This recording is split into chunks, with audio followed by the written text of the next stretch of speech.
오늘 요한복음 10장의 말씀을 가지고 내 양은 내 음성을 들으며 라는 제목으로 말씀의 은혜를 나누도록 하겠습니다. 우리 옆 사람과 이렇게 축복할까요? 주님이 우리를 인도하십니다. 네, 하나님의 말씀 앞에 나아갑시다. 네, 아멘. 네, 지난주에 우리는 요한복음 21장을 살펴보았는데 그 장에서 우리는 예수님께서 베드로를 부르시는 장면을 보았습니다.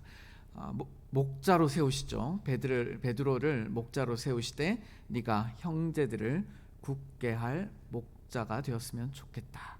이것이 베드로를 향한 예수님의 마음이었습니다.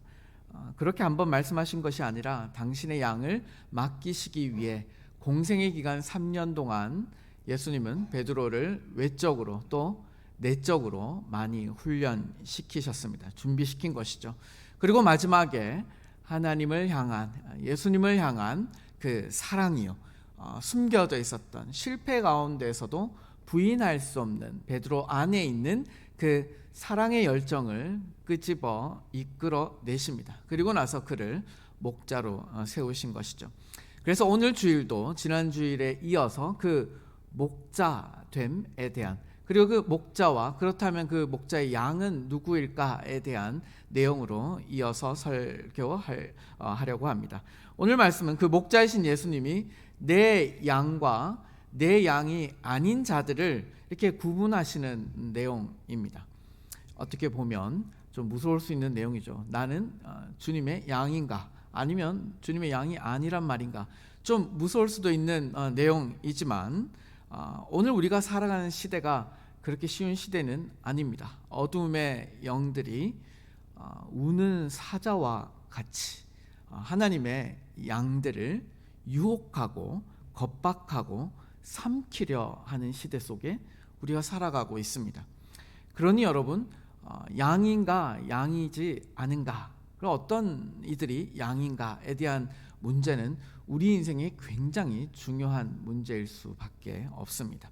오늘 말씀을 통해 예수님의 말씀을 나의 모습에 진정성 있게 좀 성찰을 할 수 있으면 좋겠습니다. 그리고 선한 목자이신 예수님을 따라가는 복된 성도들이 되시길 주님의 이름으로 축복합니다. 아멘. 네, 오늘 말씀의 본문은 이스라엘 절기 가운데 새롭게 생긴 절기입니다. 원래 이스라엘 절기는 3대 절기죠. 유월절, 오순절, 장막절, 이게 3대 절기인데 이 절기 이후에 수전절이라고 하는 아주 전통적인 절기가 새로 생겼습니다. 그 수전절을 배경으로 일어난 예수님의 말씀입니다. 수전절이라고 하는 것은요, 예수님이 오시기 전 한 165년 전쯤에 유다의 마카베오라고 하는 아주 의인이 있었습니다. 독립투사와 같은 사람이죠. 그가 제정한 절기입니다. 성전 봉헌 축제라고 하고, 또 유대인들은 이것을 하누카라고 부르기도 합니다. 하누카는 미국 드라마 같은 데서 한 번씩 나오지만 유대인들은 크리스마스를 지키지 않죠. 성탄절이 의미가 없는 날이지만 저들은 이 겨울에 있는 이 하누카를 마치 우리가 크리스마스를 지키는 것처럼 저들은 하누카 절기를 즐깁니다. 이게 수전절이라고 하는 것입니다. 당시에 수리아 왕 안티오쿠스 4세라는 지배자가 있었습니다. 이 왕이 이스라엘을 이제 그 정신 세계 자체를 말살시키기 위해서 성전을 더럽히기 시작합니다. 명분은 그럴듯합니다. 세계화, 그러니까 헬라화죠. 그리스화, 헬라화를 시키기 위하여 성전 제사를 폐지시킵니다. 그리고 그 성전에, 하나님의 성전에 제우스 신상을 세우는 거죠. 그러니까 하나님의 성전이 아니라 헬라, 그리스 성전을 만들어 버린 겁니다. 그리고 나서 죽은 돼지를 이제 제물로 드리는 아주 패역한 일들을 이제 행하게 됩니다. 이런 성전 모독을 지켜보고 있을 우리 유대인들이 아니겠죠? 그래서 경건한 유대인들이 이렇게 살 수는 없다라고 해서 마침내 봉기에서 일어나기 시작합니다. 독립투쟁을 이제 목숨을 걸고 벌이기 시작하는 것이죠. 한 3년 동안 이제 독립전쟁을 이제 이끌어 나갑니다. 결국 성전을 탈환하게 되고 경건한 제사장들을 시켜서 성전을 수전 깨끗이 닦아내는 것이죠. 새롭게 하는 것이죠. 성전을 정결케 하여 하나님께 봉헌 올려드리기로 작정한 그 날이 바로 여러분 수전절입니다. 그러니 우리나라로 치면 우리나라는 성전이라는 것이 없지만은 민족성을 두고 볼 때 한 광복절 되는 날쯤이 아닐까 이런 생각을 합니다. 광복절이 그냥 광복절이 아니라 광복절하고 추석을 합해 놓은 것 같은 절기 정도로 생각하시면 될 것 같습니다. 유대인들에게는 제2의 출애굽 같은 날입니다. 어둠에서 빛으로 나온 날인 것이죠. 하나님과의 언약 관계를 유지하고 회복하고 유지하고 발전시켜 나갈 수 있는 공간으로서 성전이 주어졌는데, 그 성전 가운데 우리가 나아갈 수 없어서 하나님과의 관계가 깨어져 있던 그것을 투쟁을 하여서 되찾아 그것을 깨끗하게 정결케 해서 하나님 앞에 새로운 우리의 관계성을 가지고 살아가겠습니다, 이 결단이 이제 있는 그 절기가 바로 수전절인 것이죠. 그래서 이 절기에는 이제 빛의 절기, 어둠에서 빛으로 나왔다라고 해서 하루에 이제 불 하나씩 켜서 이제 그 불을 쫙 켜는 어떤 빛의 절기입니다. 이게 이제 성전이 빛으로 가득한 그런 민족 최대의 명절이 되는 것이죠. 예수님도 이 빛의 절기를 지키기 위하여 예루살렘으로 다시 오셨습니다. 네, 이것이 이제 22절과 23절 말씀이죠. 예루살렘에 수전절이 이르니 때는 겨울이라. 예수께서 성전 안 솔로몬 행각, 솔로몬 행각은 주로 종교 지도자들, 서기관 같은 율법 학자들이 그 후대를 양성하고 말씀을 연구하는 그런 공간입니다. 그쪽으로 예수께서 굳이 또 그쪽으로 거니시게 되었습니다. 그러니 여러분 뭔가 일이 일어날 것 같죠? 굳이 그쪽으로 가셨으니. 자, 아니나 다를까 24절 유대인들이 예수님을 애워싸고 이르되, 예수님을 애워싸고 대들듯이 묻기 시작합니다. 여기 유대인들은 그냥 유대인들이에요. 근데 이 유대인들을 뒤에서 조종한 사람이 누구겠습니까? 바로 서기관과 율법 학자들이겠죠. 자기들은 점잖은 척 하면서 유대인들을 이제 뒤에서 통솔하여서 예수를 좀 괴롭혀라 라고 말했을 것입니다. 여러분, 예수님이 그냥 왔는데 대든 것이 아닙니다. 다짜고짜 그냥 갑자기 대든 것이 아닙니다. 이미 이전에 예수님과 이 율법학자들은 계속 많이 부딪혔습니다. 종교 지도자들과 예수님이 많은 심한 논쟁을 거듭거듭 해온 뒤였습니다. 그러니 예수님이 굳이 또 성전에 와가지고 자기들이 있는 공간 속에 왔으니 얼마나 이들의 마음이 불편했겠습니까? 그러니 또 예수님 오니까 둘러싸고 예수님을 괴롭히기 시작한 것이죠. 자, 내용은 이렇습니다. 당신이 언제까지나 우리 마음을 의혹하게 하려 하나이까? 그리스도이면 밝히 말씀하소서 하니. 여러분, 우리나라 성경은 전 세계에서 제일 좀 거룩하게 번역이 된 성경이에요. 말씀이 너무 거룩해요. 하소서 이런 식으로. 근데 영어만 읽어봐도 이렇게 점잖하게 얘기하지 않죠. 이렇게 점잖하게 얘기하는 그런 뉘앙스가 아닙니다. 언제까지 우리 마음을 이렇게 왔다 갔다 힘들게 만드느냐? 네가 그리스도면 그리스도라고 당당하게 한번 말해보지 그러느냐라고 지금 이러한 뉘앙스로 대들고 있는 것입니다. 이럴 수밖에 없는 것이 예수님이 오늘 본문 앞에 이게 선한 목자의 구문 속에 나오는 것인데, 예수님이 스스로를 계시하시죠. 에고 에이미, 나는 누구다 라고 하는 이 예수님이 자기 계시인데, 자기 계시는 하나님이 인생들 앞에서 자신을 드러낼 때 하는 겁니다. 네, 나는 누구이다, 나는 창조주이다, 나는 구원주이다 라고 말하는 걸 자기 계시라고 하는데, 예수님이 자신이 누구인지를 이스라엘 백성들에게 밝히신 것이죠. 이미 나는 선한 목자이다 라고 말하니까 이스라엘 백성들 중에 이 유대 학자들이 너무너무 싫은 거예요. 예수님은 자신의 관점을 그대로 말했습니다. 나는 선한 목자이다. 네, 이것이 왜 문제가 되느냐 하면, 이스라엘 백성들에게 선하신 분은요 한 분밖에 없어요. 하나님입니다. 그러니까 내가 지금 하나님이라고 말하고 있는 거예요. 그리고 나는 목자다라고 말하고 계십니다. 선하다, 목자, 이 둘 다 인간들에게 붙이지는 않습니다. 인간들에게 붙이지 않아요.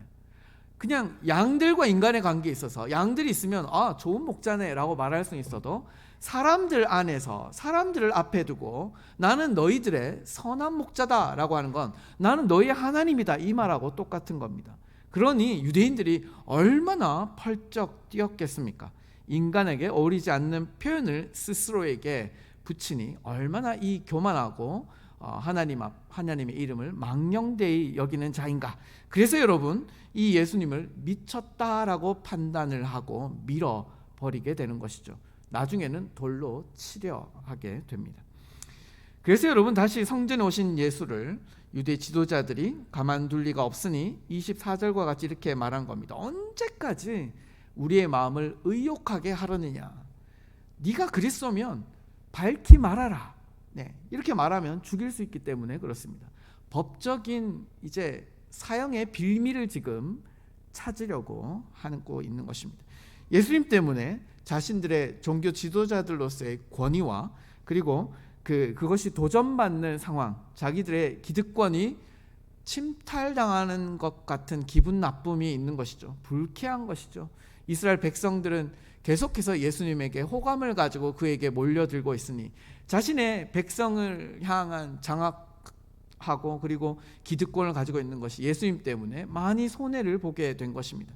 그러니 이모저모로 기분이 나빠 있고 짜증이 났던 것입니다.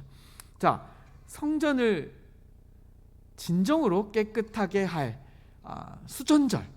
수전절은 그런 시간 아닙니까? 하나님 앞에 성전을 정결케 함으로 말미암아 하나님 아버지와의 관계를 회복하고 유지하고 발전시켜 나가겠습니다 라고 결단하는 그 수전절. 여러분, 하지만 예수님이 어떤 분이십니까? 이 수전절에 진정으로 성전을 정결케 하실 수 있는 분, 바로 성전의 주인 되신 예수님이 오셨는데 말입니다. 그런데 이들이 그렇게 수전하여 하나님 앞에 다시 한번 헌신하겠다고 결단한 이들이 하나님이 찾아오셨는데 그 주인공이 성전의 주인이 오셨는데 알아보지를 못한 것이죠. 그들에게 예수님이 단도직입적으로 답변하시는 것이 25절 말씀입니다. 예수께서 대답하시되 내가 너희에게 말하였으되 너희가 믿지 아니하였도다. 내가 아버지의 이름으로 행하였으되 26절 믿지 아니하였도다. 여러분, 하나님이 예수님이 말씀으로서 계시하였어도 자기 계시 여러 번 예수님이 자신이 누군지를 다 밝혔습니다. 그것도 그냥 마음대로 밝힌 게 아니라 구약 성경에 나타나는 예언을 그대로 가져와서 나는 누구이다, 나는 그리스도이다 라고 밝히셨습니다. 계시하신 것이죠. 근데 말하여도 그들이 믿지 아니하였습니다. 두 번째, 그리고 예수님께서 하나님의 이름으로 행한 일들이 증명함에도 너희는 믿지 아니하였다. 이게 무슨 말이냐면 구약에 보면 메시아가 올 것인데 그 메시아는 7가지의 표적을 일으키는 사람이다. 그러니까 7가지의 특정한 일이 일어나면, 그가 행하면 그는 하나님이 보신 너희를 구원할 메시아다라고 하는 말이 구약에 주어져 있습니다. 그래서 예수님께서 그 7가지 이적을 사복음서에 보면 다 나타나 있죠. 말로 메시아 됨을 말씀하셨고, 그리고 메시아를 증명하기 위하여 구약에 예언된 그 이적들, 표적들을 7가지를 그대로 다 행하십니다. 그래도 믿지 아니한 거죠. 말을 해도 믿지 않았고 행동을 해도 믿지 아니하였습니다. 저들의 믿음이 가로막혀 버린 거죠. 눈이 감겨져 버린 것이죠. 여러분, 근데 지금 이 예수님을 괴롭히고 있는 사람들이 누구입니까? 성경 연구로는 세계 최고의 권위를 가지고 있는 사람들 아닙니까? 밥 먹고 성경만 보는 사람입니다. 밥 먹고 기도만 하는 사람입니다. 밥 먹고 성전에만 있는 사람들입니다. 여러분, 지금도 여러분 이스라엘의 땅에 성지 답사를 가보시면 여러분 군대도 안 가고 일도 안 하고 학교만 졸업하면 하루 종일 매일 날마다 시커먼 모자 쓰고 여기 이렇게 닦고 까만 옷 입고 그냥 성지 이렇게 저런 데 돌아다니면서 찬양하고 기도하고 말씀 보고 막 이렇게 춤추는 친구들이 있어요. 군대도 안 가고. 이스라엘은 반드시 여자도 군대 가야 되는데 그 종교인들만 군대를 안 가도 돼요. 대신에 그들은 직업을 가질 수가 없어요, 여러분. 예, 이스라엘은 군대를 갔다 오지 않으면 남자든 여자든 직업을 가질 수가 없습니다. 예, 그래서 여자 대학생들 다 이제 군대를 가게 되는데, 그런데 그들만 군대를 안 가요. 그 대신에 직업도 없어요. 죽을 때까지 춤추고 노래하고 말씀 보는 사람들이에요. 그들이 말이죠, 여전히 메시아를 기다린단 말이에요. 웃기지 않습니까? 하루 종일 말씀 보고 평생을 말씀 보고 평생을 기도하고 하루 종일 기도하고 찬양하는데 여전히 2000년 전에 오신 그 예수님이 누구인지를 아직도 알지 못하는 사람들, 그 사람들이 지금 오늘 이 말씀에 있었던 예수님을 둘러싸고 있는 그들입니다. 성경 전문가들이에요. 그들이 진리를 듣고 예언된 표적을 직접 보면서도 예수님을 왜 믿지 아니하였는가? 그 명쾌한 답변이 예수님이 26절에 해주세요. 자, 26절 우리 함께 읽겠습니다. 시작. 너희가 내 양이 아님으로 믿지 아니하는도다. 내 양이 아님으로. 너무 무서운 말씀 아닙니까, 여러분? 여러분, 이 말씀에서는 여러분 좀 진정성을 가지고 겸비하여 들으셔야 합니다. 즉 너희는 내가 아니라 다른 목자의 양이거나 아니면 염소거나 아니면 양을 잡아먹기 위해 양의 탈을 쓴 일이다라는 거예요. 이건요, 유대인들에게는 이런 욕이 없어요. 유대인들에게 할 수 있는 최고의 욕을 지금 예수님이 하신 겁니다. 그들을 깡그리 무시하신 거예요. 유대인들의 자랑이 뭔지 아십니까? 유대인들의 자부심이 뭔지 아십니까? 저 지옥 백성들 이방인과 다르게 우리는 하나님의 양이다. 이게 그들의 정체성이에요. 그들의 자랑입니다. 그들의 자부심입니다. 근데 예수님의 말씀은 뭐예요? 너희가 내 양이 아님으로. 그러니까 너희는 하나님의 양이라는 자부심만 가득하지 정작 너희의 진정한 삶은 양의 모습이 하나도 없다는 거예요. 염소이거나 양의 옷을 입은 이리에 불과한 사람들이다 라고 진단하신 것입니다. 정말 유대인들에게 이 예수님의 말씀은 요즘 하는 말로 선을 넘은 말입니다. 이 선을 넘으면 안 되는데 예수님 이 선을 넘어버리세요. 그래서 여러분 31절 말씀 보면 유대인들이 다시 돌을 들어 치려 하거늘 예수님을 죽이려고 합니다. 네. 왜 우리 한국 사람들도 말싸움 막 하다가 막 격분하다가 언제 주먹 나갑니까? 엄마 아빠 욕할 때. 그렇지 않습니까? 자기 엄마 아빠 욕할 때 뭐 이런저런 얘기들 있죠. 엄마 아빠를 욕하는 여러, 우리나라는 참 그런 욕들이 발달돼 있어요. 네, 진짜 우리나라는 그런 욕들이 발달돼 있는데 뭐 남자들 같은 경우에는 군대에 가면 뭐 맨날 그런 얘기 듣죠. 엄마 아빠 뭐 내가 잘못했는데 왜 엄마 아빠를 욕하는지 모르겠어요. 네, 이들에게는 바로 그런 거예요. 여기서는 더 이상 못 참아요. 선을 넘은 얘기를 주님께서 하신 것입니다. 자, 그렇다면 여러분 예수님의 양, 하나님의 양은 어떤 사람들인가? 27절에 나타납니다. 내 양은 내 음성을 들으며 나는 그들을 알며 그들은 나를 따르느니라. 이 세 가지요. 하나님의 양은 이렇다는 겁니다. 예수님의 양은 이렇다는 겁니다. 내 음성을 들으며, 주의 음성이 들립니다. 설교 말씀을 들을 때, 말씀을 읽을 때, 묵상할 때, 심지어 성도와 성도들이 주님의 일들 신앙으로 함께 교제할 때 그 어간 사이에서, 행간 사이에서 하나님의 음성을 들을 수 있는 사람입니다. 실제적으로 목소리가 들리든지 아니면 마음속으로 주님이 말씀하시든지 깨닫게 되든지 느껴지든지 하나님의 음성이 들리는 사람이요, 이 사람은 하나님의 양입니다. 하나님의 음성이 들리니 어떻게 되나요? 반응하게 되죠. 아무리 어린 아이들도요, 엄마가 눈을 맞추고 사랑한다, 축복한다, 젖도 먹이고 얘기하고 하면요, 아이가 명쾌하지 않아도 옹알이를 하면서 엄마에게 반응합니다.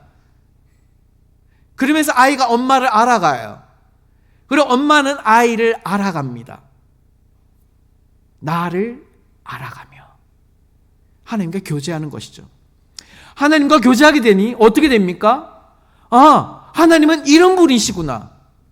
하나님의 뜻은 이런 것이구나. 하나님 나를 향한 생각, 우리 가정을 향한 생각, 내가 일터에서 일하는 목표와 목적과 이유가 바로 이런 것이구나. 이것을 깨닫게 됩니다. 주기도문에서 하늘의 뜻이 이 땅 가운데 이루어지이다. 왜 이루어진다고 이렇게 기도할 수 있어요? 하늘의 뜻이 뭔지를 알았기 때문에 그래요. 어떻게 알아요? 말씀을 듣게 되고 하나님을 교제하며 알아가게 되니 하나님의 이 땅을 향한 뜻이 무엇인지를 알게 되는 거예요. 그러니 알게 되니까 기꺼이 인격적으로 주님의 그 뜻을 따라가는 거예요. 이게 양입니다. 내 양은 내 음성을 들으며 나는 그를 알며 교제하며 그는 나를 따르느니라. 이것이 하나님의 양입니다. 이것이 예수님의 양입니다. 명쾌하지 않습니까? 지금 여러분의 상태는 어떻습니까? 성경을 통해 말씀하시는 하나님의 음성이 들리시나요? 네. 그리고 여러분 마음과 삶의 중심 속에 하나님의 말씀이 항상 거하십니까? 네. 그 말씀이 여러분을 알고 여러분을 주도하고 내가 내 인생의 주인이 아니라 더 이상 하나님이 이 말씀이 내 인생의 주인이 되는 거예요. 그 말씀이 나를 막 이끌어 가기 시작하는 겁니다.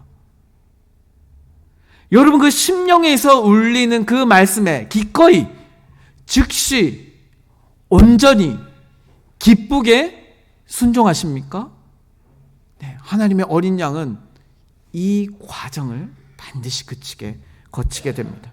그런데 이 말씀이 내 안에 살아있지 않을 때, 들리지 않을 때, 나를 주도하지 않을 때, 나를 인도하지 않을 때 예수님은요 이 유대인에게 했던 것처럼 동일하게 오늘 우리에게 말씀하실 수 있습니다. 내 양이 아니므로 너희가 나를 믿지 아니하였도다. 여러분 이 무서운 말씀이 여러분에게는 상관이 없는 말씀이 되기를 바랍니다. 너는 내 양이라. 예수님은 그 양들을 위해 목숨까지 버리신 분이십니다. 목숨을 버리셨으므로 그 양들을 이끌어 가시는 것입니다. 그러면 여러분 어떻게 주님의 말씀이 내 안에 있어서 목자와 양으로서 깊이 관계를 맺어 갈 수 있을 것인가? 너무 쉽죠? 따라합시다. 하나님의 말씀을 더 가까이 하겠습니다. 여러분 이거밖에 없어요. 주님이 우리에게 주신 이 땅 가운데 살아가는 데 주신 최고의 소위 필살기, 소위 우리 젊은 친구들한테는 치트키, 이거 있으면 다 됩니다. 우리 주님이 우리에게 주신 최고의 보물은요 말씀이에요. 너무너무 지겨운 말 아닙니까? 그리스도인들에게 말씀을 더 가까이 하십시오. 설교를 준비하는 제가 더 지겨울 수 있을 것 같습니다. 근데 어떻게 합니까? 하나님의 말씀이 우리에게 전부입니다. 네, 하나님의 말씀을 더 가까이 하십시오. 그 말씀으로 여러분의 영혼을 채우십시오. 여러분의 인격에 채우십시오. 이 수밖에 없어요. 그리스도인이 그리스도인대에 살아갈 수 있는 방법 이거밖에 없습니다. 주의 말씀을 더 가까이 함으로 그 말씀이 내 영혼에 채워지는 건요. 차고 넘치게 채워지는 건요. 그냥 누르면 그냥 말씀이 툭툭 튀어나오는 것이요. 내 인격에 채워지는 것이요. 그 사람의 인격과 하나님의 말씀이 구분이 안 가기 시작할 때 그것이 주님의 양이 되어지는 것입니다. 어떻게 할까? 여러분 다른 방법이 없습니다. 여러분 하나님의 말씀을 많이 들으십시오. 이 은혜의 자리를 놓쳐서는 안 됩니다. 예배에 내가 참여해 주는 게 아니라 시간이 나서 한번 참여해 주는 게 아니라 내가 살기 위해서 오는 거예요. 말씀이 나를 지키지 내가 교회를 지키는 게 아니에요.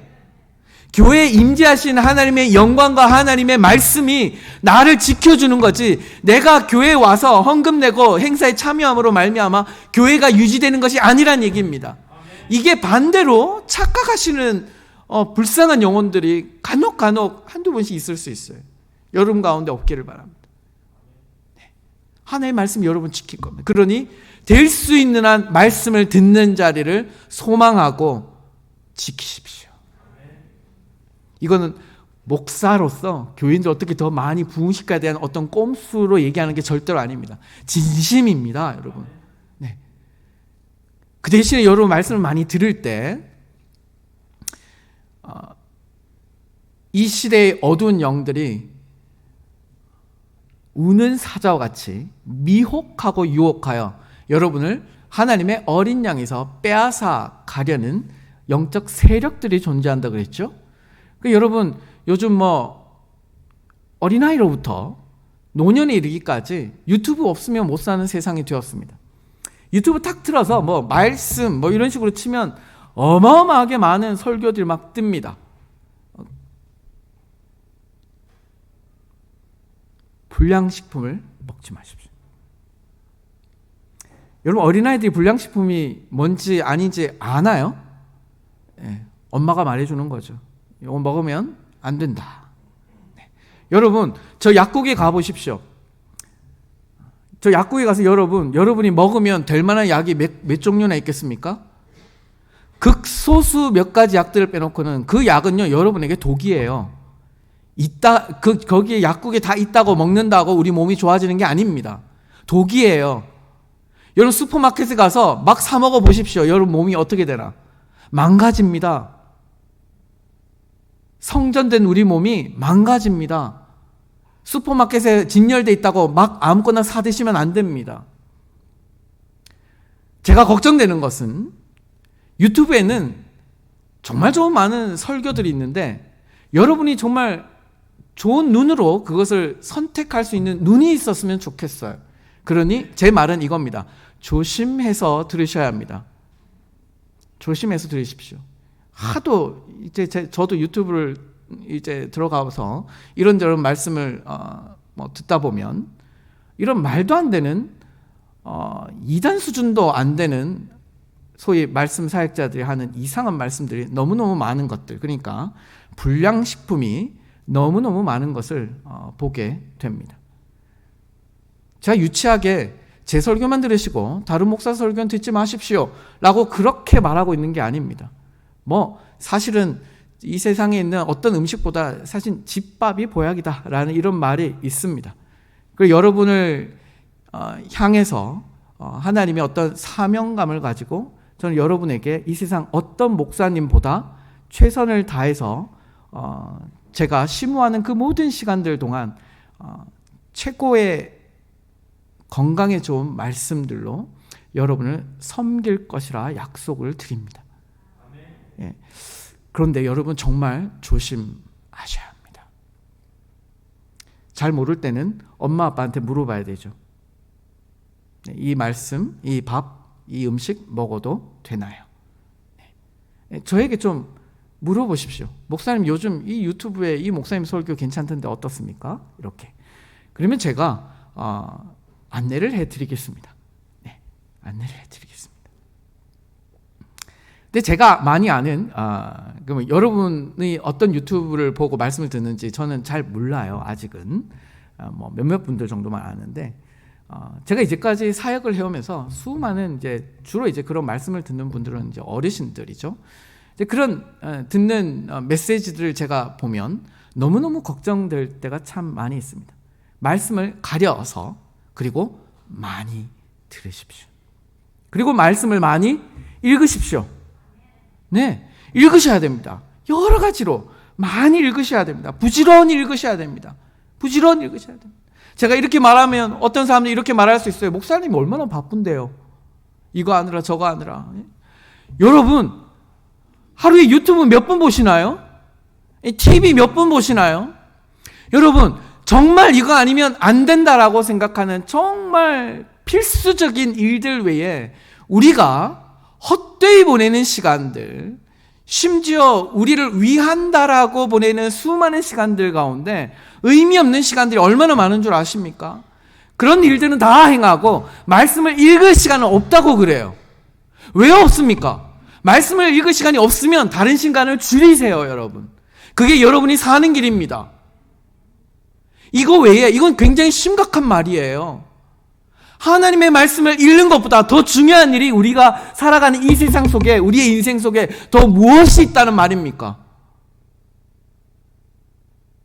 하나님의 말씀보다 더 중요한 게 있나요? 하나님의 말씀을 읽으십시오. 시간을 빼십시오. 시간을 빼십시오. 그리고 그 말씀을 매일 묵상하고 사람들과 나누십시오. 나누면 배가 됩니다. 나누면 배가 돼요. 그리고 그 말씀의 중요한 부분을 암송도 하십시오. 암송도 하십시오. 이것이 여러분 가운데 의의 무기가 될 거예요. 어둠의 영을 제압하는데 필수적인 것은 말씀입니다. 언제 말씀 보고 있겠어요? 딱 내 마음 가운데 어둠의 영이 속삭이고 거짓말할 때 하나님의 암송한 말씀을 딱 들이대고 너는 입을 닥쳐라 라고 어둠의 영에게 명령할 수 있는 것, 이건 암송에서 나오는 힘입니다. 그러니 암송하셔야 합니다. 그리고 성경을 공부하셔야 합니다. 언제까지? 관에 들어갈 때까지. 관에 들어갈 때까지. 여러분, 관짝에 들어갈 때까지 성경을 연구하십시오. 공부하십시오. 성경 말씀이 이렇게 우리 속에 더 가까이 와서 우리가 그 성경 안에, 그리고 성경 말씀이 우리 안에 있게 하는 것은 하나님의 마음과 뜻을 알기 위함입니다. 그 마음과 뜻을 알아야 순종할 수 있고 살아낼 수 있기 때문에 그렇습니다. 예수님의 양은 그렇게 하나님의 말씀을 듣고 하나님 안에 거하며 예수님을 따라가는 사람입니다. 네, 이것이 여러분의 말이기를 바랍니다. 네, 이 예수님의 양들에게 주어지는 약속의 말씀이 있습니다. 28절과 29절 말씀입니다. 약속의 말씀이니까, 저와 여러분을 향한 약속의 말씀이니까 한번 읽어보겠습니다. 28절, 29절 시작.